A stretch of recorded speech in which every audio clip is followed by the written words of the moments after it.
বহরমপুরে ডমিনোজে অনেকবার pizza try করলেও কখনো পিৎজা হাটে ট্রাই করা হয়নি, তাই এদিন চলে গেলাম পিৎজা হাটে।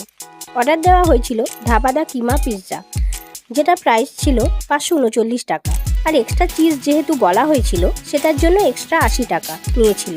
যে দামটা বললাম সেটা উইদাউট জিএসটি। কমপ্লিমেন্টারি ফুড হিসাবে আমাদের দিয়েছিল গার্লিক ব্রেড, যেটা খেতে ওকে ওকে টাইপ ছিল। পিৎজার সাথে ছিল french fries and cold drinks. পিৎজার স্বাদ খারাপ ছিল না, আসলে প্রথমে মুখে লঙ্কার কুচি পড়ায় স্বাদটা বিগড়িয়ে গিয়েছিল, তাই পিৎজাতে লঙ্কা না চাইলে মেনশন করে দেবেন আপনারা অর্ডার দেওয়ার সময়।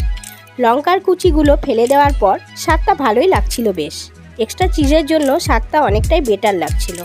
কোল্ড ড্রিঙ্কসটা দেওয়াতে অবশ্য আমাদের ভালোই হয়েছিল, ঝাল থেকে মুক্তি পেয়েছিলাম। ফ্রেঞ্চ ফ্রাইসটা আরেকটু কুড়মুড়ে হলে বেশি বেটার হতো।